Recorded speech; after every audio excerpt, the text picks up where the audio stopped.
Richard Linklater on what he told Tarantino at the Cannes Film Festival, recent Cannes Film Festival. Richard Linklater's new movie premiered. It's about the making of Breathless by Jean-Luc Godard, which inspired the name Jean-Luc Picard. Jean-Luc Godard, a French filmmaker who was part of the French New Wave of filmmakers like Francois Truffaut. His first feature film was Breathless. His new movie, Nouvelle Vague, is about that, and it premiered at Cannes. And Linklater had a lot to say. Give it to me, Alan. Yes, at the Cannes premiere of Nouvelle Vague, Richard Linklater found himself celebrated not only for his homage to French New Wave legend Jean-Luc Godard, but also for his place in filmmaking, in a filmmaking revolution of his own, the American indie wave of the 1990s. Leading a strong standing ovation at Cannes, a standing ovation, was none other than Quentin Tarantino, a longtime friend and fellow revolutionary whose presence felt both symbolic and personal. I've known Tarantino like for 30 years or whatever, Linklater said, reflecting on the shared past. Their connection stretches back in time when a cohort of fiercely original voices, including Steven Soderbergh, Paul Thomas Anderson, and Gus Van Sant, were tearing down the walls between art house and mainstream. For Linklater, seeing Tarantino front and center in Cannes was a reminder of the camaraderie and defiance that fueled their early work. Linklater spoke fondly of the late night conversation they shared after the screening, telling Tarantino how Nouvelle Vague made him feel like he was 28 again, filled with ideas, but unsure how the world would respond. That bond forged in time of creative upheaval still holds, even as the industry has changed.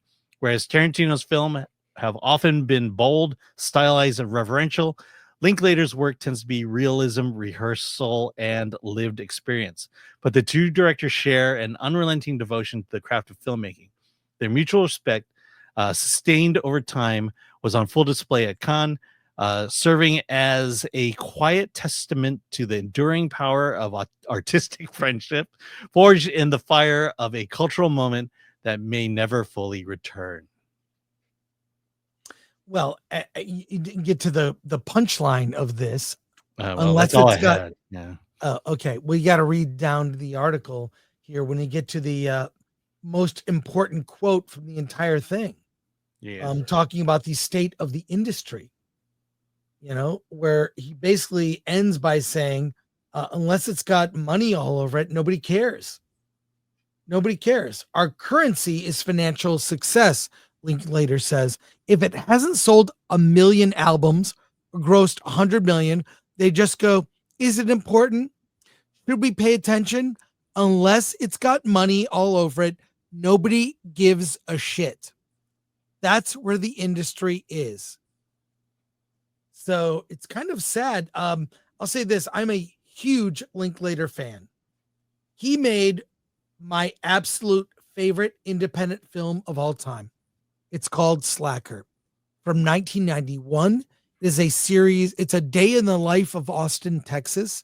Strings together a series of short stories of people passing in the city. It starts from early morning to night. It's a beautiful film. You can overlook kind of some of the acting is, like a lot of the people in the movie were not necessarily actors. Some were not, but it's a really amazing film it doesn't tell a story. It's a story of, it's a vibe. It's a feeling. And I love that film. It inspired me when I saw it in 1991. I love that movie. And he's a guy that Linklater doesn't make. When you think of Wes Anderson, he makes a certain type of movie. Yeah. When you think of Tarantino, he makes a certain type of movie. Linklater makes very different movies, some commercial, some not at all. And he doesn't care. And he lives in Austin, never came to Hollywood, doesn't matter. And he makes highly original films. Boyhood, he shot over 7 years. They'd get together once a year for a couple weeks, shoot some scenes, then see you next year. When you look at his filmography, the movies are all over the map. You can't, if you see a Wes Anderson movie, they all kind of feel and look the same. And we'll talk about a Wes Anderson movie this Friday that I've seen that opens this week. But Linklater is not like that. He's one of the old school, last of the true independents. And I'll say Chris Nolan, who was kind of came up in the late 90s. He has an independent feel to his films, but he makes big movies now. Nolan movies are, epics.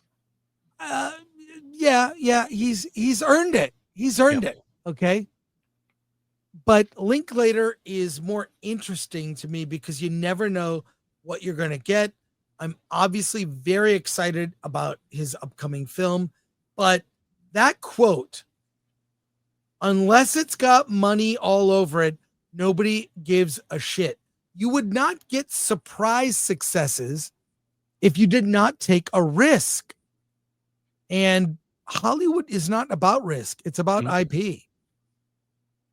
It's all about, it's got to be something based on, it's already been a hit in another medium, whether it be, you can debate me on this, whether it be a video game like Minecraft. Okay. That was a hit as a video game, multi-format game. Okay. Would it make a good movie? I mean, I could not have predicted it, but it made money, right? But whatever.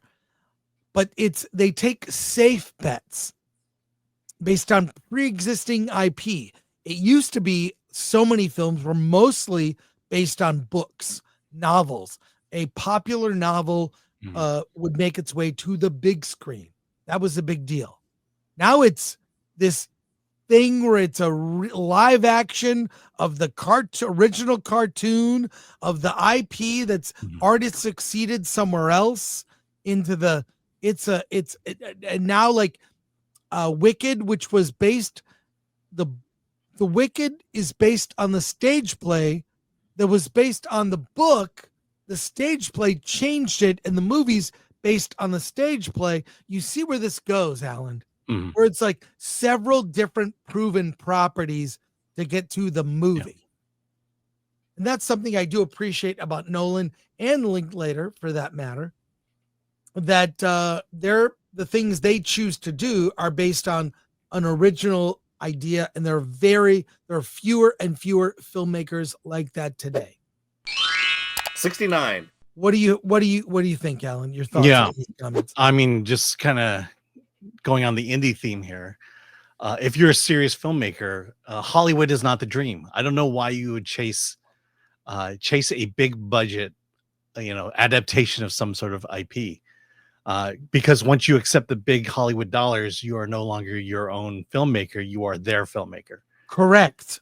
Yeah. And what's great about Nolan, about Linklater, about Wes Anderson is they did it on their terms, and they had to prove themselves early with no budget in order to do that. I mean, you think about Oppenheimer compared to Memento, and what two different movies those were in terms of how they were shot, the production values of that time and this time. You've got to make great movies on your own terms if you want to get Hollywood's attention. And that's what has Linklater even gotten there yet? Well, no, I think, Boyhood, that's my first real exposure to Linklater. The sheer audacity of Boyhood and the way he did it and the way he was able to pull it off just says that I guess he did have a movie studio behind it that was willing to give him, a small line item budget every year to finish Boyhood. But I don't think he's ever shot anything for over, $75 million. And again, to my point is Hollywood's not the dream. Don't be chasing the big blockbuster studio film. Make your movie and make them come to you like they did with Ryan Coogler. Yeah, well, I mean, look, here's the deal. If Linklater is having problems getting a film made, or, you know, other filmmakers that take risks. What does that say for someone who's up and coming? Will there be the link? I mean, look, not to compare, anyway, like a Linklater of the future. How do the new filmmakers break through? I really think it's using tools to just get it done anyway. And if you look at Slacker now, it does seem aspects of it are crude, but that is a beautiful film. I have the Blu-ray. I love it. Yeah. Box set. It's great. Yeah. But for me, it's the craft of filmmaking. Yeah. If you are these up and coming filmmakers, you're going to have to do it on your own. You're going to have to study. You're going to have to figure out how to tell your story using the medium of film. I mean, that's the whole thing about Christopher Quarry is, you know, it's not just a matter of having a script and a camera and shooting it. You've got to analyze your story, the antagonist, the protagonist, how they relate to each other. The fact that, you know, that you have two people in a battle, in a duel that you like and don't want to lose. How do you resolve that? How do you resolve a man and a woman in a way that's unique yet authentic? You know, those are the things filmmakers today have to figure out is how to tell unique stories in your voice and then commit that to film and be able to communicate that idea and that story in your head on film. And quite frankly, you're not going to get the big studio to help you out. They're not coming. I'll end on this. We'll go to comments, but I'll just say the one thing that always impressed me about Slacker, it's one of those movies I like to watch, like a movie. It's not a traditional narrative. It's a series of little vignettes of short stories, and one leads to the next. Like it's this roving camera that is following one thing that happens, right? And then it catches a bunch of other people going a different direction and then follows that story. One of my favorite stories is a guy is over a bridge. He's got two buddies with him, and he's got this tent, and he has a speech he gives about like that his girlfriend got fucked by this other guy in this tent, and he's really angry. He's upset about it, and he's throwing it in the river to get rid of it. And it's just this moment between friends, and they're kind of, you know, supporting his buddy who was betrayed by a woman, and then is taking this tent, symbolically throwing it away. And it's a moment. Some are sweet, some are sad. It's all over the place, but it really does capture. That movie made me fall in love with Austin, Texas. Yeah. And then I got to years later go to South by Southwest film festival in the late 90s, and this is Austin, this is Slacker, right? And now it's Austin is what it is. It's more turning into San Francisco, sadly. But you know, I love that film. It's the tone, it's the human stories that he was able to tell in short form, connected, and that made it so brilliant. And to piece it together without it feeling haphazard. And, you know, at the time, by the way, how did I see Slacker early? Richard Linklater sent me a VHS tape of it. And he's in interviews talking about, well, if I can't sell this movie, maybe I'll get Film Threat to put this movie out and distribute it. And I've met and spoken to Linklater. He's been very kind to me. Great guy. And, he even sent me a VHS tape. You know, he was the head of the Austin Film Society, and every print that would come in, he would record on VHS the heads and tails of the film, because from all over the world, you know, the countdown 3, 10, 9, 8, and the spinning, right? Like he would record each of it, and he gave me a VHS tape. I still have it, called Heads I Win, Tails You Lose. And it's just all the heads and tails. And it goes for 4 hours. Amazing.